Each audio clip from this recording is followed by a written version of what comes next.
the one drinking beer. I'm drinking water. 2 touchdowns a game? Yes, in the game. You're tripping. Hell yeah. High Super Bowl time. I don't know what we're doing in the front office, man. Twiddling our fucking dick. Ryan, I just need you to drink this. Wide receiver trivia. That's what she said. Upset. Are those crutches? You can see Ryan's crutches.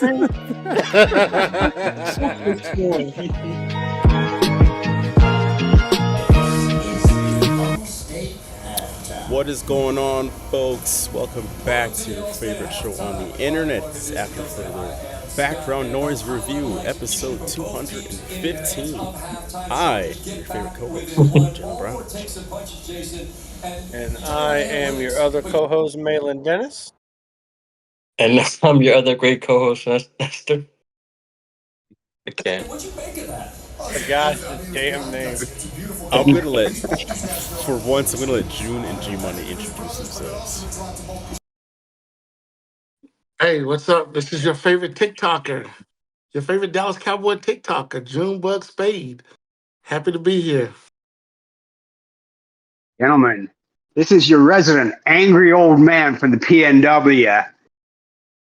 And I am glad to be here too. Monday is a little strange, but you know. Yes, folks, we want to thank you for joining us, the masses that are here joining us for a special Monday night edition of the show. Just due to my travel this week with the holiday, it worked out best. So thank you to you gentlemen for being able to make this work with your schedule. Excuse the background noise, but I'm watching the game from a Carolina Ale House. For all the folks that are big patrons of Carolina Ale House. Yeah, Background noise. they all have hearing aids, apparently. Apparently.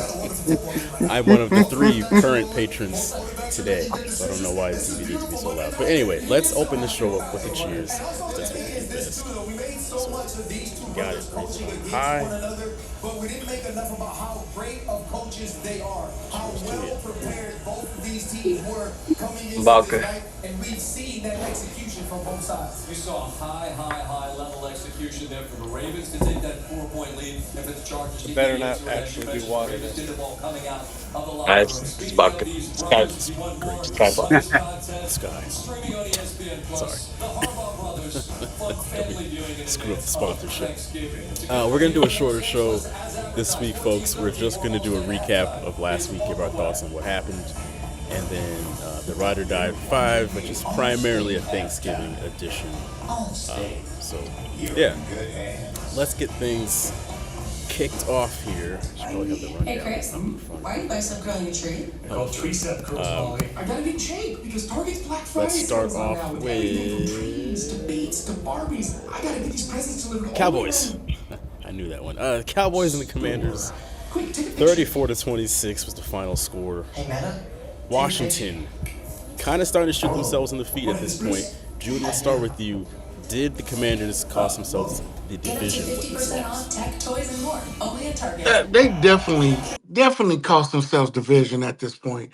The 3 losses in a row at this point. Philadelphia's on a roll. And you lose to a team you should beat. If you want to solidify yourself as a good team, and you want everybody to take you seriously, number one, you have to beat your rival at home. I mean, Dallas could have been beat this game.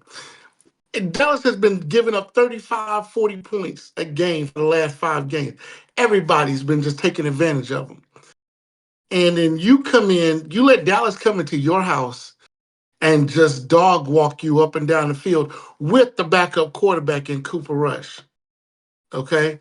And they still have a lot of injuries, Dallas does. But this team was starting to fall before that. They got lucky and won the Bears game, okay?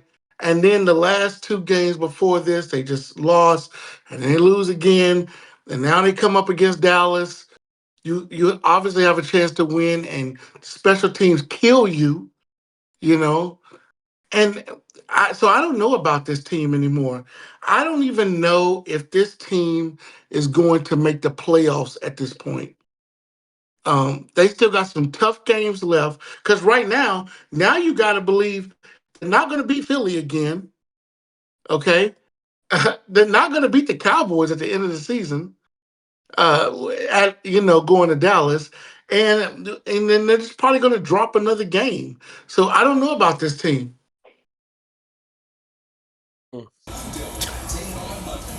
But before I get into my thoughts about the Dallas and Washington game, I will say this, June. The NFC is weak this year, so I do think that a 7-5 team right now is more than likely going to make the playoffs. You have every team outside of the Seahawks in the hunt for the wild card because they're all 5-6 or 6-5. And then you have the Tampa Bay Bucks that I think are also 5-6. Mhm. I do think that Washington is going to have a little bit of an easier schedule than most of the NFC West teams, simply because most of the NFC West teams we still have to play each other more. Right. We still have the Cardinals and the Rams once more. The Seahawks, Cardinals, and Rams have to play each other, I think, twice still. So they're going to be like beating each other up. As far as this game's concerned, Washington has a little bit of soul searching to do. Daniels isn't playing bad, but he's not playing great right now. For every good thing he does a bad thing. He's still pretty efficient. He's still one of the top 10 leaders in completion percentage. But he can't keep being everything on this team. Mm. Like, I think this is the third time in 6 games where he's been, of course, number one in passing, but also the leading rusher. The fact that he had to run, 74 yards for a touchdown against a Dallas defense that should be able to be had throwing the ball. You have weapons offensively. You let Cooper Rush throw for damn near 250 yards and 2 touchdowns. You don't get a turnover out of him. And you give up I'm not going to count that last touchdown that the Cowboys scored because the game was already in hand, but you let the Cowboys score 17 points in the fourth quarter, and you need a touchdown with 21 seconds left, and then you can't even get the extra point right. There's just, I don't want to say that it's discipline issues. I just think that this is one of those teams that's just having a run of bad luck. And every team goes through a run of bad luck at some point. Unless you're the Chiefs, you don't get a run of bad luck. You just don't get the ref's whistle sometimes.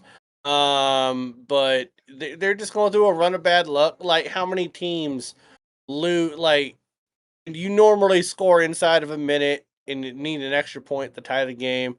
You normally hit that extra point. Everyone thought that game was going to overtime. So it's just a little bit of bad luck. I think they'll still make the playoffs, but I think we're seeing a team that's going through the growing pains with talent.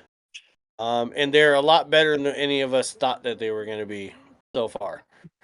So it is what they are. 7-5 is still better than what we all thought they'd be. Go ahead, Nestor. Yeah, I mean, a couple weeks ago, I think I said that they're going to go through a correction. At this point in the season, this is where teams either hit their stride or we find out they got nothing left in the tank. And they are exactly what we thought they would be. I just don't think the Commanders were ever as great as people were painting them out to be when they're winning these games. They just were no longer bad. They have the talent. But this is the part of the season where you need that experience. And not only, like, when I talk about experience, I mean getting to this point with a winning record, maintaining it.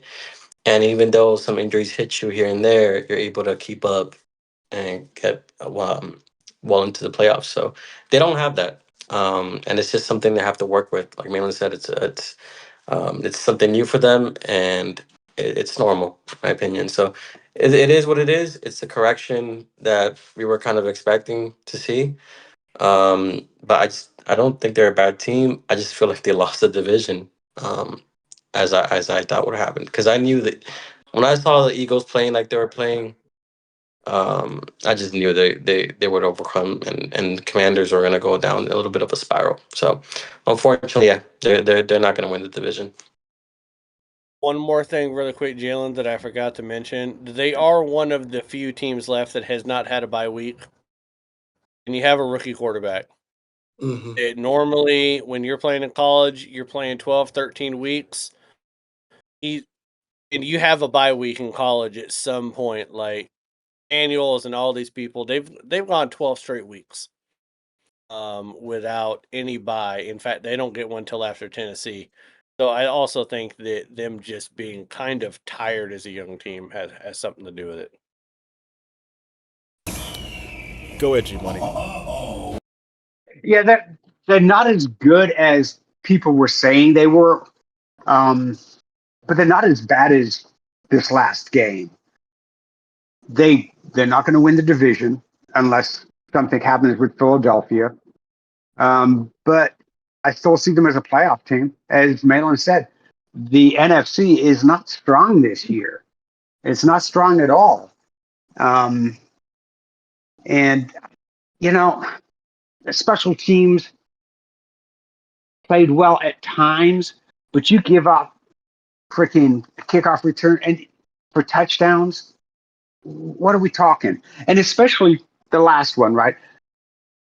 You have to declare that you're going for an onside kick. I don't know why anybody does that anymore, because quite frankly, the odds of you getting it with the new kickoff rule are slim to none. I mean, we'd all have better chances hitting a 20-game parlay than kicking onside and actually getting it. Let's go. Yeah, you know, I have tried that. Missed on 2. Didn't get paid, but no, it's just they probably should have gone for 2. It's strange. I think Mayo and I were talking about this yesterday, Sunday. It's that your kickers can hit a 55, 58, 60-yard field goal, but by God, when you try to hit an extra point, they're missing them. It makes no sense. It used to be, extra points were automatic. 55-plus yard field goals, those were a lot more difficult. Now it's like they're making those every week. Every week you're seeing someone hitting 55, 58, 59, 61, 62-yard field goal, but you're seeing them miss extra points. I know when they interviewed the coach of the Commanders and they asked him about going for 2, and he goes, no, I never thought about that, which makes sense. You're at home. At home, you go for the tie, go to overtime, and win the game. Had he been down in Dallas, he probably would have gone for 2. But then you don't expect your kicker to miss an extra point either. So they're not as bad. I think the thing we got going on with kickers right now, Gary, is that now that we were starting from the 25, now we're starting at the 30. You're getting into that 55, 50 field goal range a lot more. We're asking that of kickers a lot more, yet there's still not necessarily the expectation they always have to make it. I think whenever we're getting into those 30, 35-yard field goals and the extra points, there's a lot of pressure there that these kickers haven't been feeling because they've been kicking a lot of long field goals with little to no pressure. Yeah. So I think that's kind of a funny after thing that's kind of happened with everything we're doing. These kickers are kind of getting fucked here. I don't know. I think it's more of a mental situation where you don't focus like you should. Stuff like in the NBA, you're shooting 50% from 3 points, right? But you go to the free throw line and you're shooting like 20% because you don't practice and you don't mentally focus on what you have to do. I mean, and let's face it, if you kick a 58 to 64-yard field goal, that's a highlight, right? The same as, if you're bombing threes, if you're Steph Curry and bombing threes, those make the highlights. Unless you're Shaq, back in the 90s on the free throw line, missing the basket completely, that doesn't make the highlights. Yeah, it's a stat line, but it doesn't make the highlights. That's what created the not top 10 in Sports Center. Yeah. What do you think, Jalen? I don't think that it is as much of a forget about it as June is making it out to be. I think there's a bit of Cowboy divisional bias going on there. I'm not even ruling out the idea that they still could win the division with the Eagles' schedule in mind. Like, the Eagles still have to play Baltimore this coming weekend. They still have to play Pittsburgh.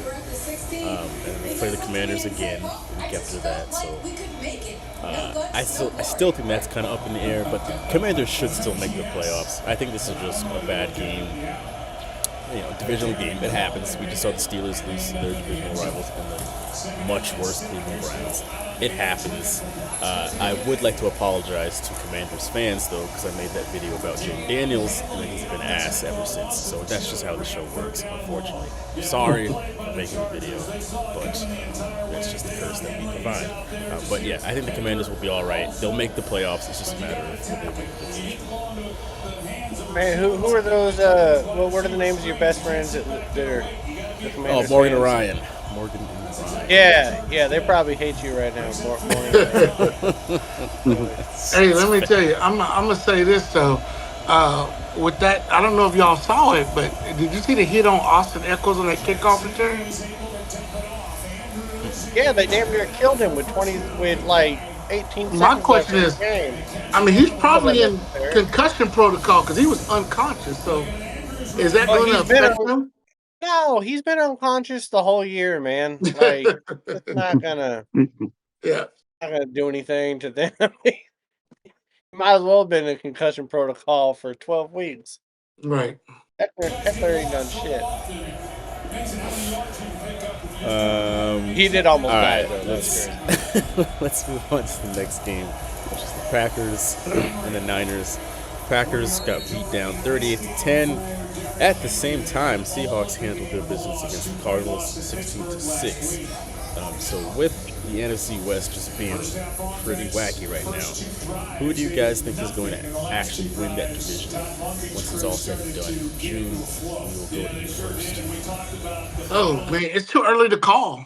I can't call it right now. It's that's going to come down to the last week. I want to say the Seahawks because they're probably out of all the teams the most complete team right now, and they're playing the best team football. But right now with this division, you do not know. I know that the 49ers is not going to win the division. I'm gonna say that as a fact. The 49ers are not winning the division. But the other three teams have a legit chance of winning the division. But who's going to win it? I couldn't call it right now.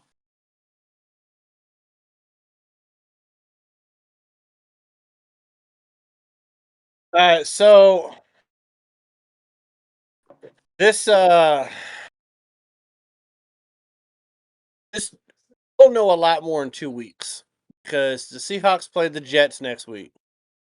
If we beat the Jets and then we turn around and beat Arizona a second time, okay, if the Seahawks win their next 2 games, I think we win the division because I didn't even pick us to win the division this year. None of us did. Most of us were 8-9, 9-8 on the Seahawks, but it's kind of looking like 9-8 is going to win you the division. Like that wins loss is kind of falling back a little bit. And when I look at when I've looked at the Seahawks the last 3 weeks though, hold on, I thought I had it pulled up, but I didn't have it pulled up. Pull it up now. Okay. So we allowed under 20 points as a defense on all 3 of our last division games. The defense did. The Rams ended up scoring 26, but they had a pick 6 off of Geno Smith. So the Seahawks defense has been playing really well against the division. I do think that Rams game that we got coming up at the end of the year. That is going to be a big one. But the Rams keep dropping games that they should win too. So I'm not even sure that the Rams are necessarily going to be in it. Arizona, though, Arizona is one of those teams where I look at their schedule. They still got some wins in there. I'm sorry, Jalen, but New England, Carolina, okay, those are 2 games that they could win. The difference to me is in the next 2 weeks where we play the Jets and they play Minnesota. If we beat the Jets, which we should, which I'm probably cursing us right now, and Minnesota does what Minnesota does, because listen, guys, Minnesota's still winning games. I don't know how they're winning games. I don't know how Sam Darnold is still doing this. Sold his soul to the devil. Minnesota's still winning games. I don't get it. I think that we're setting ourselves up really well, Seattle. If we beat the Jets, we beat Arizona again. If we lose to Arizona, all bets are off, and it's going to be a race to the end there. But I think the Rams are too inconsistent. They're not going to win enough. And I think that the 49ers, maybe, I hope we did curse them, to be honest with you. When we had that episode, we talked about the fact that they've been lucky since 2020, haven't had the injury bug. Fuck you, Niners. I'm glad you got the injury bug. Everybody getting hurt. I hope your mascot fucking gets hurt. Hope he shoots his foot off with a foam fucking bullet. I hope all that happens. So fuck the Niners, the Rams and the Cardinals. I hope they keep dropping games that they should win, and I hope the Seahawks win games that they should win, and hopefully pick up 1 or 2 of these other games that are toss ups. We end up 9-8 and win the division. We'll see. I hope it happens.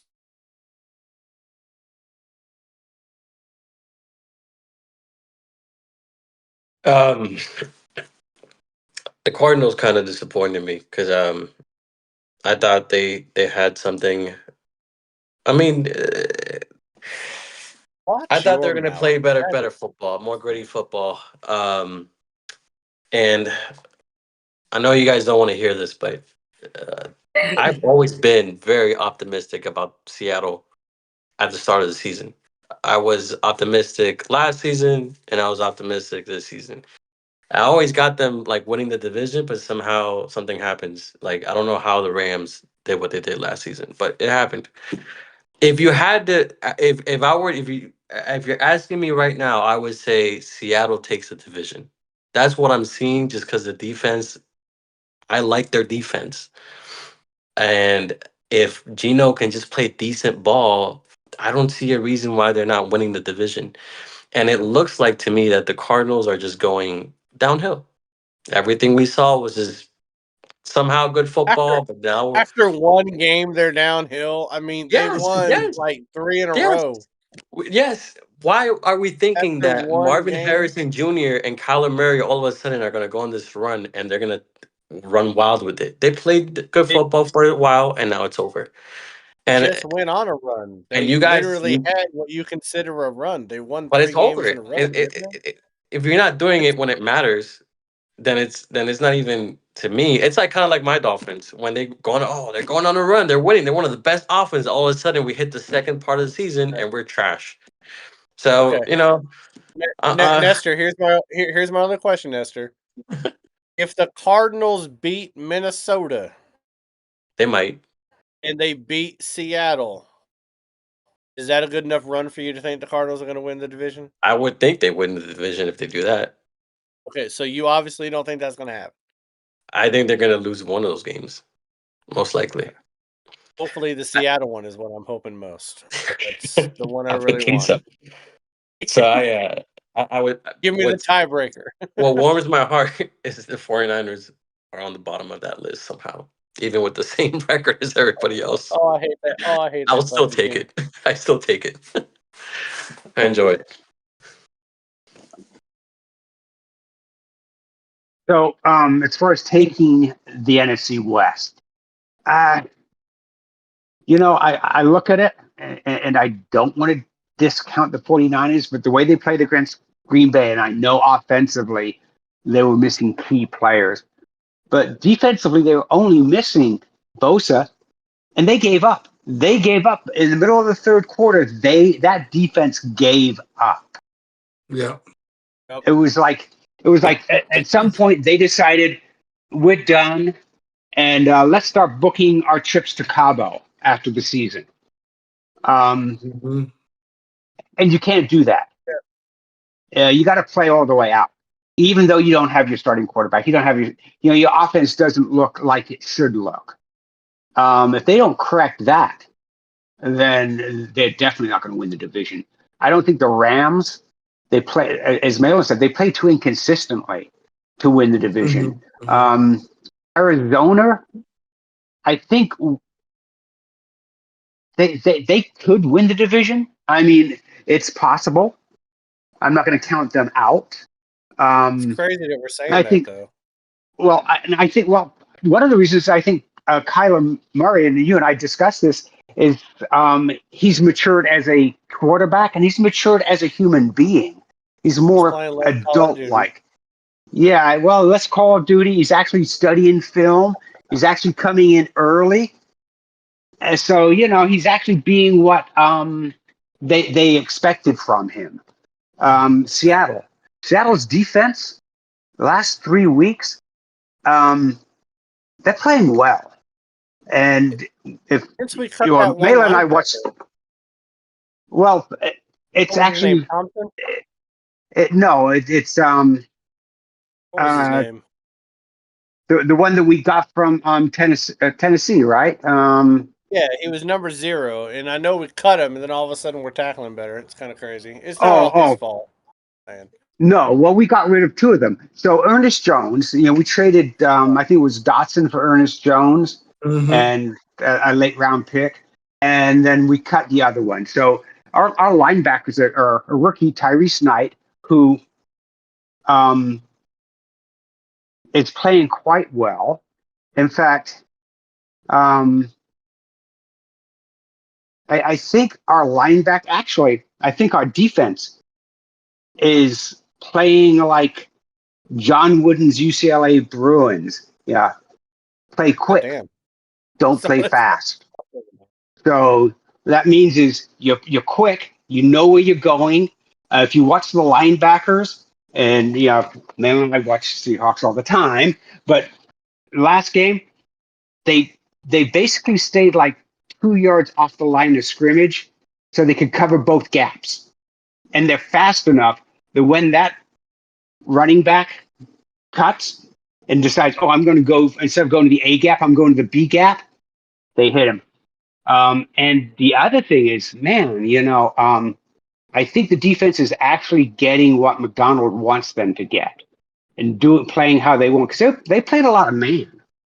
And except for like one catch that Marvin Harrison made, it was a really nice catch, but I think it was like 30 yards, and then one other catch by Williams.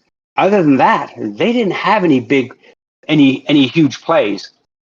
And Murray didn't run a whole lot. They had him.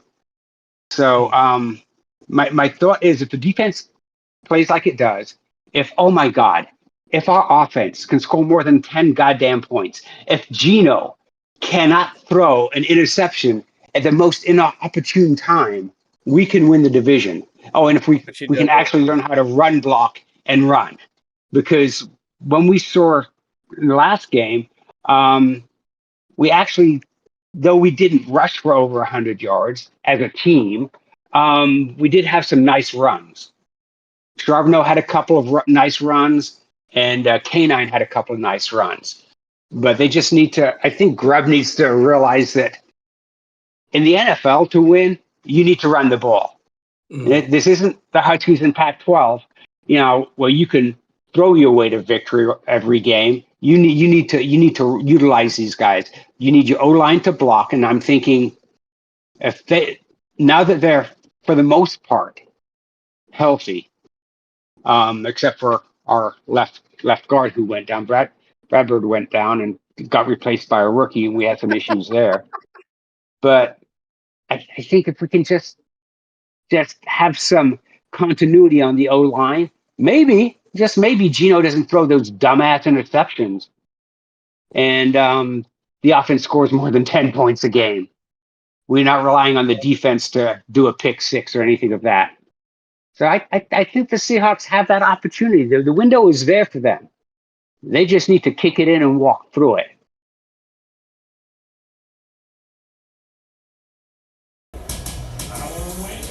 Sorry, I gotta unmute myself in two places.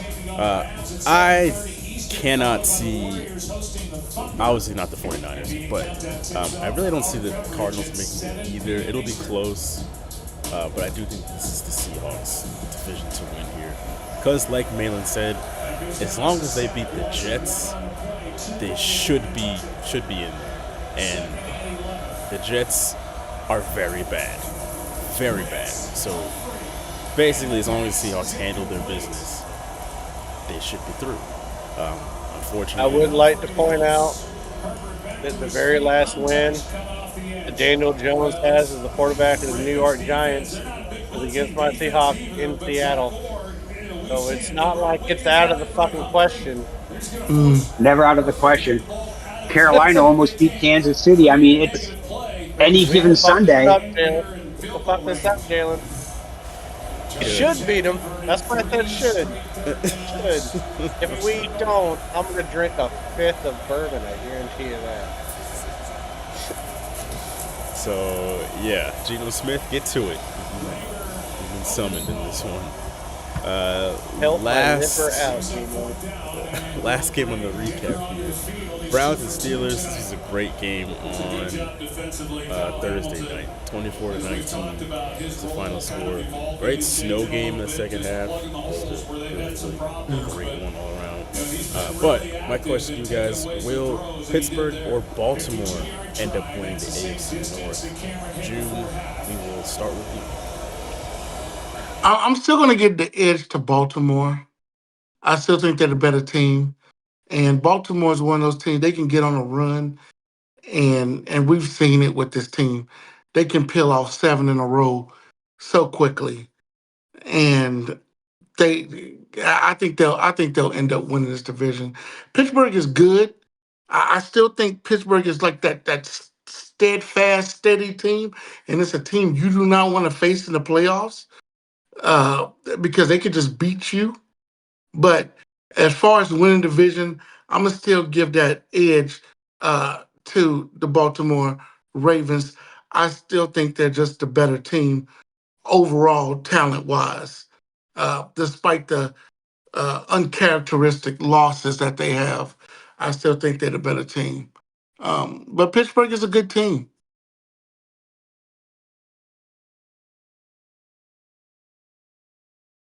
First of all, I can't go another round without saying that, June, you look a lot like Mike Tyson right now.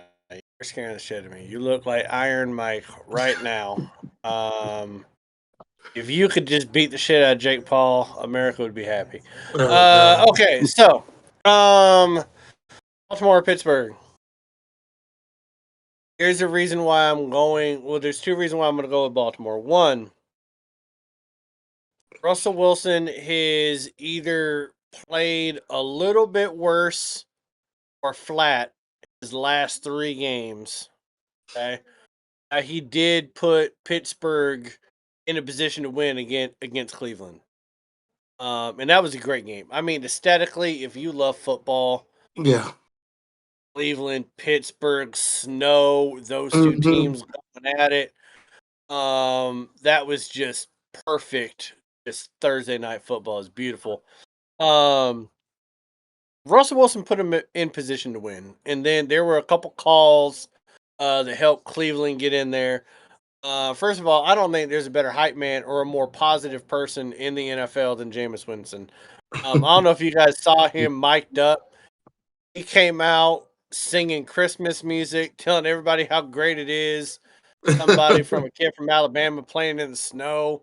I feel like if you're rooting against Jameis Winston, you just have no soul at this point. He's made mistakes out. He's done some dumb shit with the whole crab legs and all that shit and 30 for 30. He's going to get an ESPN special at some point for that 30 for 30 season. But he's just such a positive person. And I think that helped Cleveland win this game. His positivity. I kid you not. I really think it did. But when I think about who's going to win the division, the number one reason why I think that Baltimore is going to win it is I'm looking at Pittsburgh's schedule, guys. And they play the Bengals twice, who are going to be spoilers. I don't think the Bengals are going to make playoffs, but I think they're a good enough team because everyone thinks they should because of Joe Burrow, and they do enough to damn near just barely lose it or they can win it. And I think they're going to steal one of those games. And then they got to play Cleveland again. They'll probably win that one. But then Philly, Baltimore, and Kansas City are those 3 games in the middle of that 6-game stretch that just make me feel like, man, that's a tall order for any team. Mm-hmm. Beat Philly, Baltimore, and KC 3 weeks in a row. And I think if they lose to Baltimore, that's going to be a big one in the middle of that sandwich with Philly and KC. I think if they lose to Philly and they lose to Baltimore, they're like I think that would set the table for them to lose to Kansas City. Even though Kansas City plays everybody close, just like Carolina, I've been saying this for weeks. But that's a really tough stretch there. So you put those 3 in there with 2 Cincinnati games. That's a big ask for any team. I think they got the toughest opponents left, especially in the AFC, maybe even in the entirety of the NFL. So if Pittsburgh wins the division, they damn sure earned it. And they would be if they win that division, they will be a force to reckon with in the playoffs because they would have iron sharpens iron. They'll have a sharp ass blade going in that playoffs if they win this division. I don't think they will. I think Baltimore's probably going to do it, even though I hope Baltimore loses tonight because I picked Chargers in the ride or die. But I just think that Baltimore has an easier road to the division still. Fuck you, Derrick Henry. God damn it. Jesus Christ.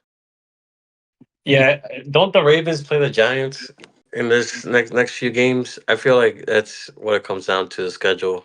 I just feel like the Steelers have a little bit tougher of a. They're gonna definitely split that series against the Bengals, and they have to worry about the Eagles, the Chiefs, so and Cleveland again.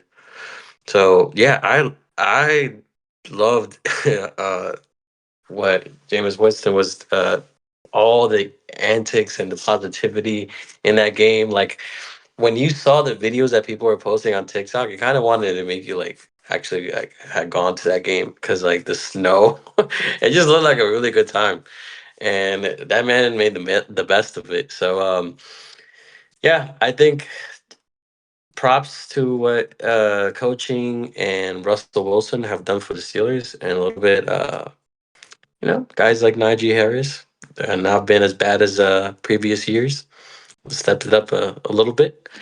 Um, I but probably got rid of that jersey. yeah, silly for that. um, but yeah, I think this is the Ravens division. But we got a good damn few good games from that division, honestly. So there's that.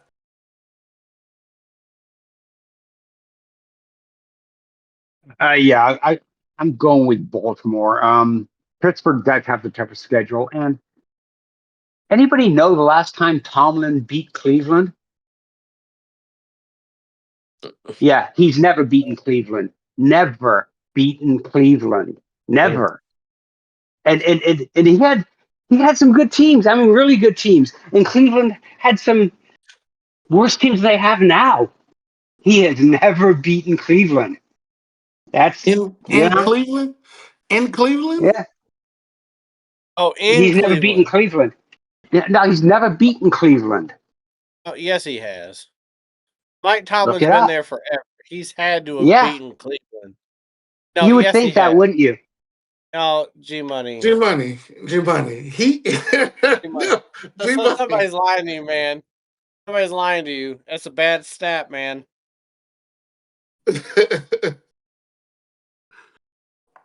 He's That's what? it's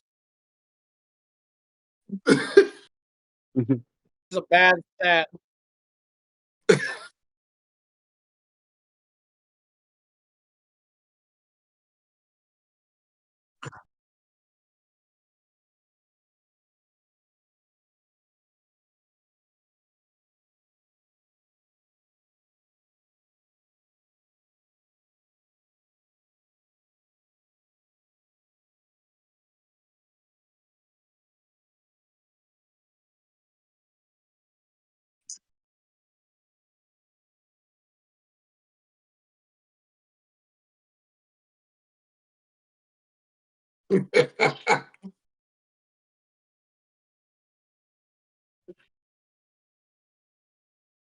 Maybe he's never beaten him on Thursday Night Football, Gary. But there's no way he has not beaten the Browns. That's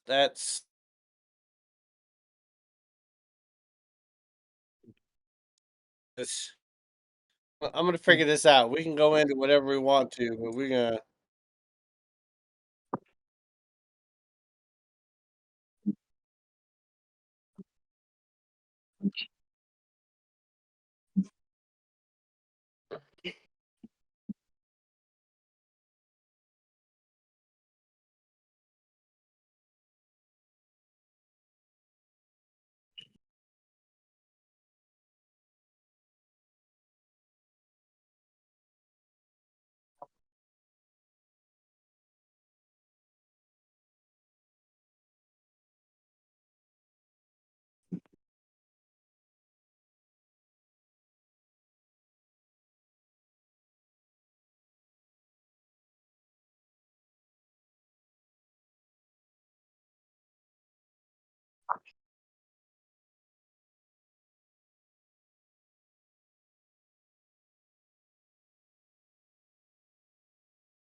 You know, you would think you would take the Lions, right? But it's 10.5 points. And the last time, well, let's go to last year when they played the Packers and they were 8.5 point favorites on Thanksgiving. Mm-hmm. What happened? Oh yeah, they lost. They got fucking truck walked. They got spanked. Yeah, I don't know what it is about Thanksgiving. You know, the last time the Lions won on Thanksgiving, 2013. They play every bloody Thanksgiving day. 2013 was the last time they won. Jim Schwartz was their head coach, and they had a crappy losing season. I'm going to take the Bears. I'm going to take the Bears in the 10.5 points. I think the Bears will play it close. I don't think Detroit covers. I don't know what it is about Thanksgiving. Maybe they all eat turkey, before the game. I don't know. Okay, I would just like to point out that in the last 10 years, the Browns have lost to the Steelers 13 times. And they tied once. That's just the last decade. Mike Tomlin's been that coach for a minute. For damn near 20 years, and that's just 10 years. I just did a decade. Glad we could clear that one up. It has to be prime. It has to be a primetime stat in South Gary. Some sort of Thursday night football thing. All right, what game are we doing? Lions and Bears. Okay. 10.5 points. It's a lot of points to cover. And G Money makes a compelling point. But Malin has been on this show preaching about how the Lions beat everybody to a pulp.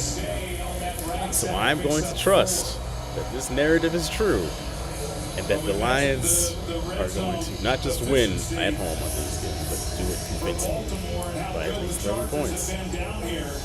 So we can take the Lions to cover this massive spread. Go ahead, man. First of all, I don't like you putting that on me, whether or not you lose it. Cool or not.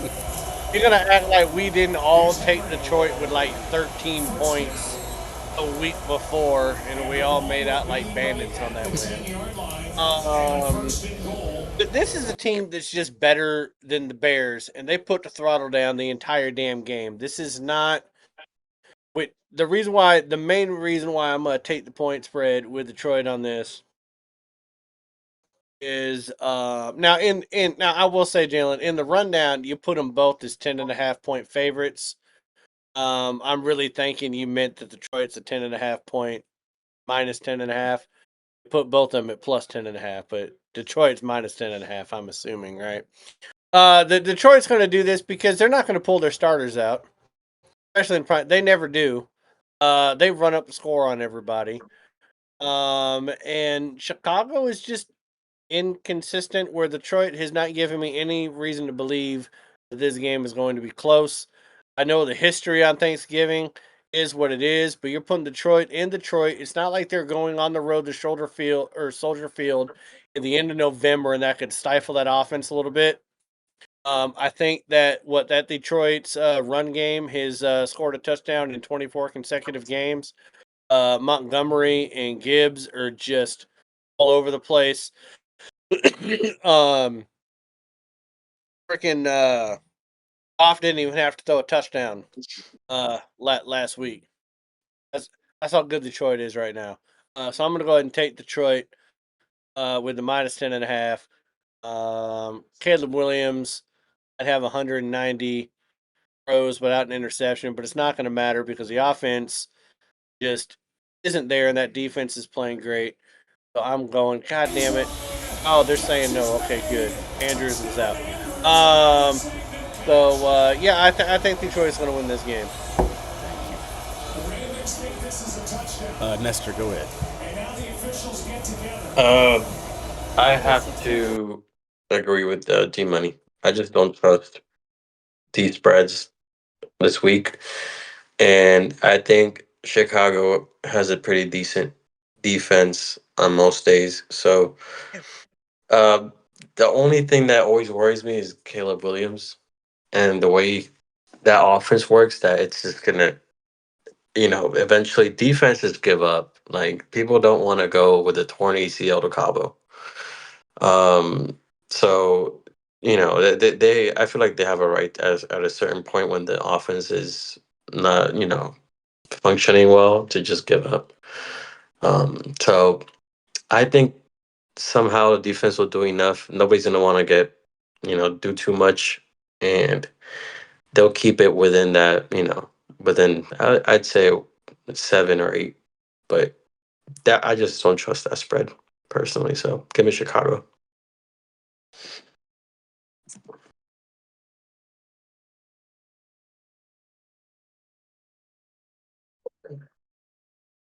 You started with G-Money, so you got to go to You Jim. did.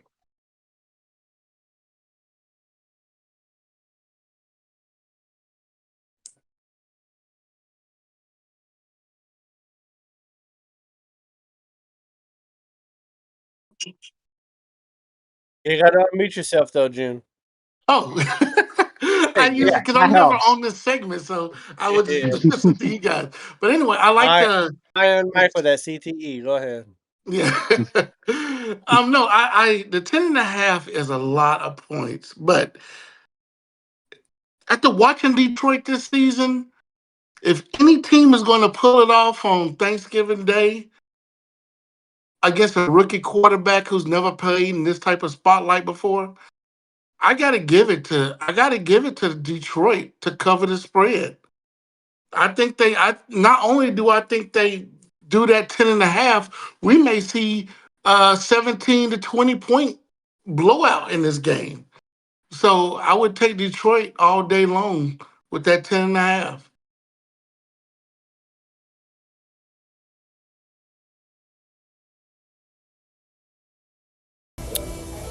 I believe I got to everybody, right? You did. Okay. Add one person. Just drills. All right, let's get to the next one. Giants, Cowboys. This is at the 4:30 slot. Cowboys are at home. Cowboys are 3.5 point favorites. I'll go first here.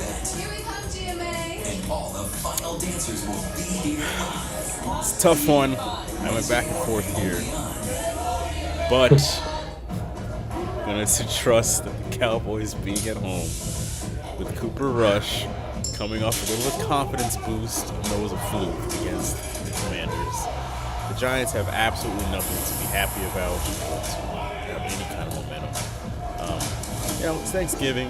Cowboys, I would like to say in recent years, have covered on Thanksgiving at home. G-Money will tell us for sure in a second. But, I'm going to take the Cowboys to cover the 4.5 points, man. But if they let me down, I won't be surprised. Malin, go ahead. All right. If the Cowboys allow Cooper Rush to throw for 275 yards and 2 touchdowns and run for 75 yards and another touchdown, then they deserve to fucking lose. They better not goddamn do that, June. Okay. The Cowboys just went on the road to Washington, just beat the Commanders. Daniels did just that 275 yards, 2 touchdowns. Yeah, threw a couple picks, but he also ran for 75 yards and a touchdown. Okay. Cuts DeVito should throw a couple picks in this game. I don't think he's throwing for more than 220. He damn well better not. Right, your whole team is ass. Okay. If the Giants win this game collectively, all 53 of them should pull down their pants and shit on the star. That should happen. Just go ahead and eclipse anything that Terrell Owens ever did on that star. It should not happen. So I am taking the Dallas Cowboys. What a shit show of a game. Cooper Rush versus Cold Cuts DeVito is what we got going on Thanksgiving. That's the matchup that we got. That is just god awful. Yeah, give me Dallas. June, if they fuck this up, man, I'm gonna be so goddamn mad. It's your team. Don't fuck this up, man. They literally released their best quarterback because they didn't want to pay an injury money. And they don't want to start the next best quarterback because they want a high draft pick. Don't let the Giants. Come on, man. Don't let them do it. Yeah, I like Cooper Rush to beat the Giants in this game and cover the 4. I don't like anything about what I'm saying, but I just feel like Jalen, you're right. They're trustworthy to some extent on Thanksgiving. So last year they were, and they'll get it done again this year, especially against the Giants. So yeah, give me Dallas minus the 4.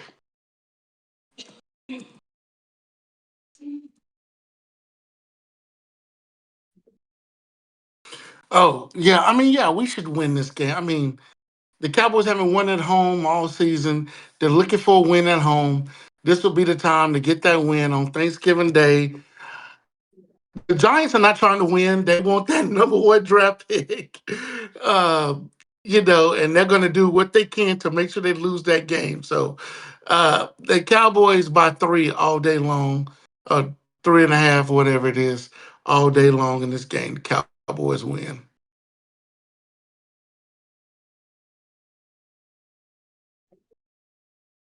This was a tough game to pick because Cowboys are 0-5 at home against the spread. But the Giants, well, they're 0 forever against the spread. They suck. They both suck. I think they're both like 3-8 against the spread. So you're like, shit, what am I doing here? What am I doing? I mean, whatever. I'm going with the Cowboys because I think that the one lone defensive star for the Giants, Dexter Lawrence, may be out. And I think the Dallas started to find their run game against Washington. If they can just remember that they have a running game and take pressure off of Cooper Rush, they should win that game. And I think Drew Lock may actually be starting for the Cowboys. Danny Dimes, man, I think he owes some bookies some money. He might not be playing, but I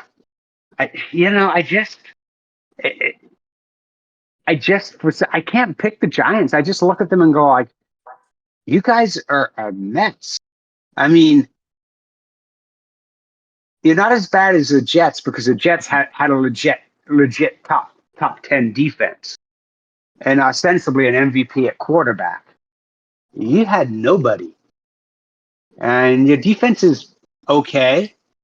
It needs a few more players and a coach, but that may be happening by the end of the season. So yeah, give me the Cowboys. Give me the boys. How about them boys, huh?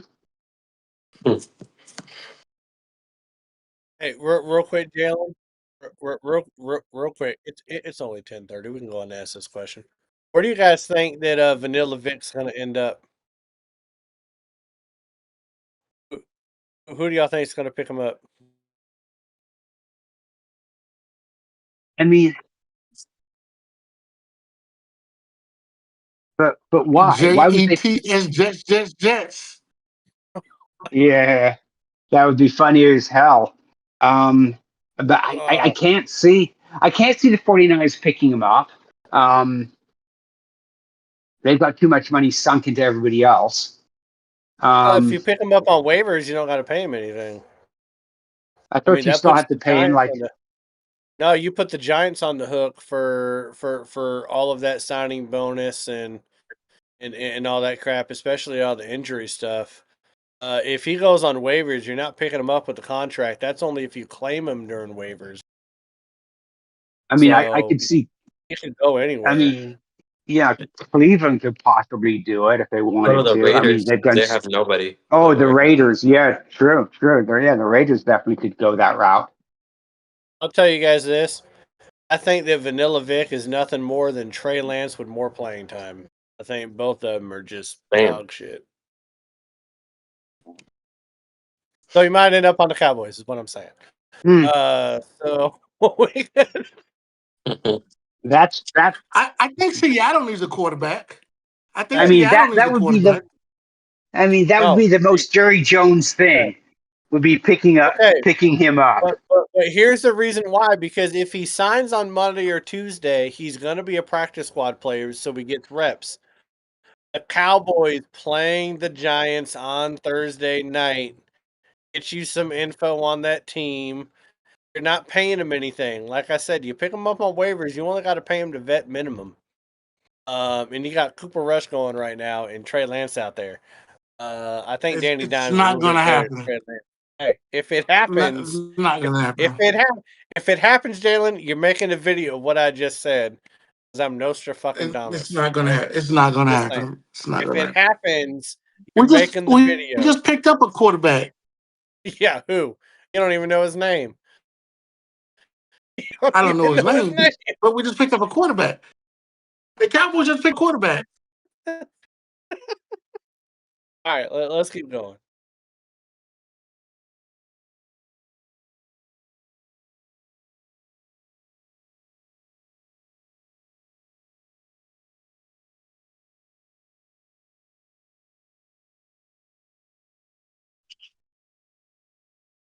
Yeah, I don't know of any team in Florida going to Lambeau Field and winning in Lambeau past October ever. I'm not sure it's ever happened. I've seen videos of Steve Young just getting his ass kicked when he played for Tampa, out there in Lambeau Field. Doesn't matter how bad or good both teams are. It's in Lambeau. The Mammals are not built for the cold. Them Dolphins. It's already been snowing. I don't know if you guys seen that. It's cold as shit. Lambeau Field is covered in snow, right?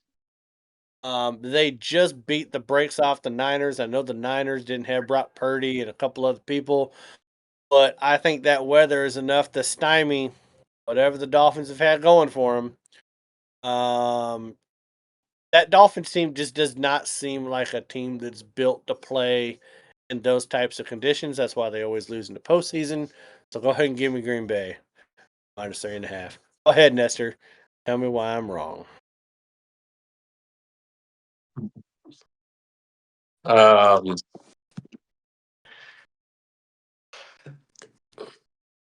He's trying to convince himself so hard. And the Dolphins win. No, I'm not gonna see, because I feel like if I pick the Dolphins, I'm gonna jinx them. So I'm gonna pick Green Bay, and I feel like the Dolphins are gonna win. But I'm gonna go with Green Bay because I'm not jinxing this fucking team when they're going up north in the snow. Because bad things are gonna happen. So give me Green Bay. I don't know. I like how our defense has been playing, and I like how Tyreek Hill has been playing like dog shit, and we're still winning games and scoring 30 points. So give me give me Green Bay.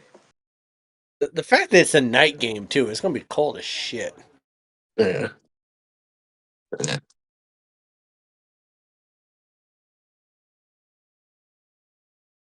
Yeah, give me Green Bay in this one all day long. The Dolphins are just really coming back. They're playing very well, but I don't think they're playing as well as Green Bay. I think Green Bay wins this by at least a touchdown. So give me Green Bay.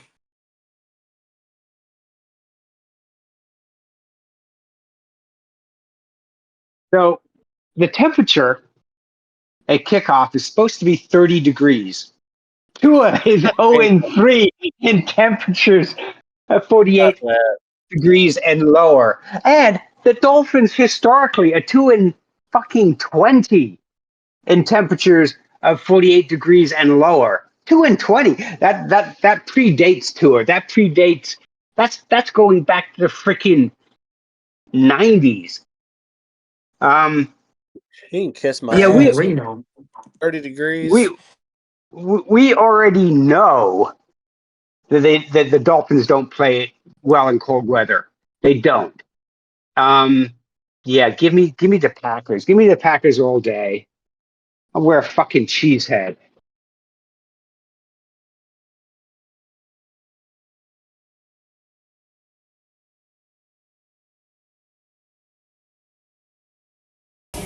Yeah, let's go ahead and write that one off real quick. So, yeah, I'm not going to disagree with you guys. That seems like a good business. Let's move on to the Black Friday game. We've got Raiders going to Arrowhead at 3 o'clock, and the line is 13 points in favor of the Chiefs. It's a very, very big point spread here. Nestor, we're going to start with you first. I don't trust Kansas City with this point spread. They haven't been really a dominant team, and the Raiders tend to have some flashes here and there. You saw what they did with Baltimore, so I don't trust this Kansas City team, especially when they lost to the Bills, and now they might have a little bit of a lower confidence. Now they should win this game. I just don't think they're going to win by 13. So give me the Raiders.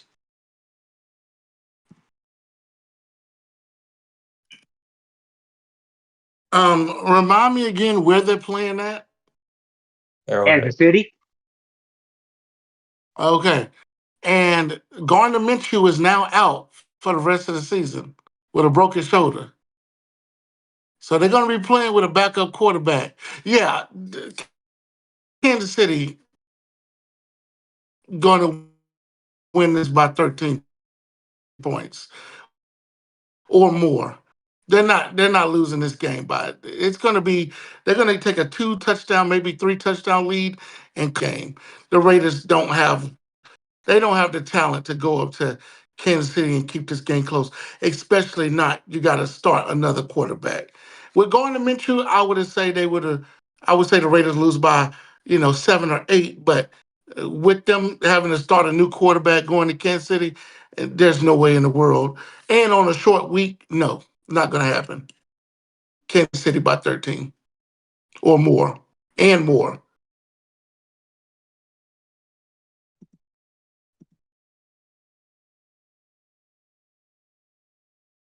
Yeah, Kansas City does not cover when they're giving up 7 points or more. They're 0-3-1.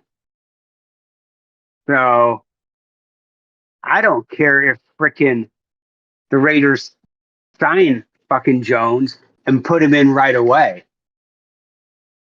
Kansas City, for some reason, does not have that killer instinct. They have the ability to come down right at the last 40 seconds of the game and win it, but they haven't shown the ability to put any team away. So let me take the Raiders and the 13 points. I think the Chiefs win it, but it's going to be close.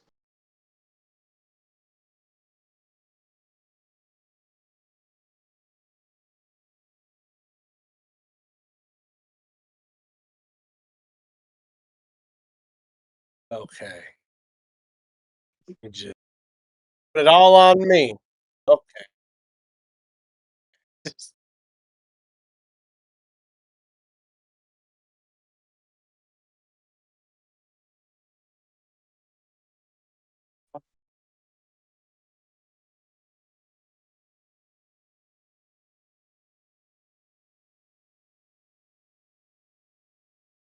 I The reason why there's a 13-point spread on this is because Vegas wants people to bet the Raiders.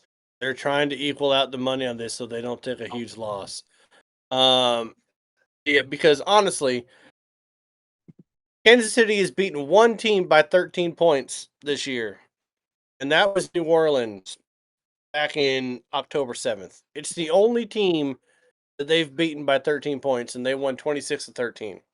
Outside of that, they've barely won these games. And like G Money said, they don't have that killer instinct right now. It's kind of like they're the team. They're kind of like the Patriots a little bit.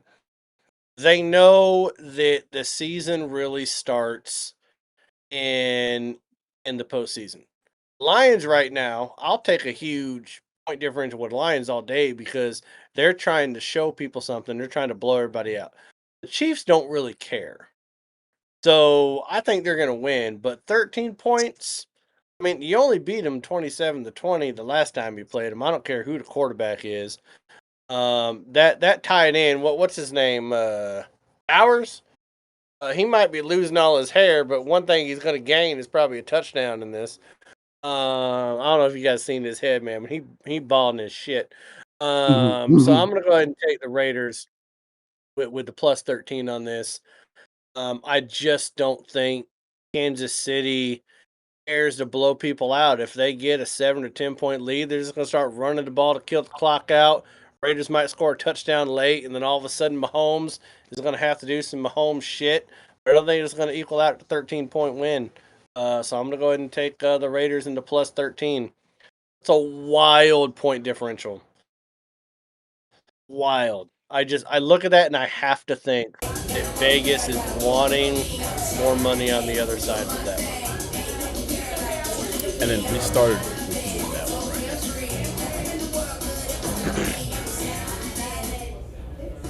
Sorry, guys, but I can't hear you. We started with Nestor on that one, right? Yeah, you did. All right.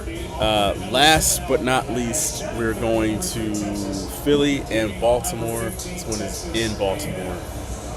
The Ravens are 2.5-point favorites. This is 4:30 on Sunday. We will start off with June. Oh, this is going to be a great game. Tough game to pick. If you're looking at it, if you're a betting person and you're looking at this game, you really stay away from games like this because you don't know, especially if you got a parlay ticket. You stay away from a game like this. But I'll give Baltimore the edge at home, and I still believe they're a more complete team than the Eagles are. I think every time the Eagles face a very good coach, they kind of fold. Every time Kellen Moore offense faces a decent defense, he kind of folds. So I'm going to take the Baltimore Ravens to cover the 2.5 points. In America, go ahead and bet your mortgage on that because there's absolutely no bias about a Cowboys fan picking the Eagles to lose with Kellen Moore as the offensive coordinator. There's no bias at all.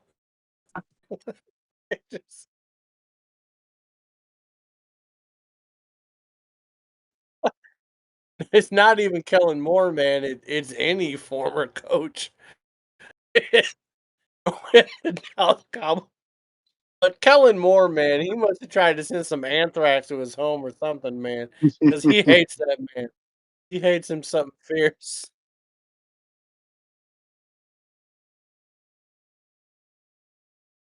I like Baltimore. I'm watching them now handle the Chargers, which I didn't expect. And I think the Chargers have a better defense than what Philly has. I think it will be close, but I think Baltimore wins it by 3. So they cover the 2.5.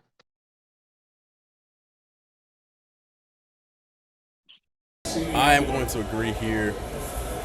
Baltimore did not let me down tonight, even with this trash behind secondary they got. They're at home. I'm going to once again ride with them in another game. It makes me nervous. Makes me very nervous, especially with how these people have been playing as of late. But I still think that Sirianni's a fraud. It's going to catch up to them. They're going to get kind of exposed. We're not like, it won't be a blowout, but I think we're dead. Ravens will win this by a touchdown. So, the Ravens to cover. Mainly.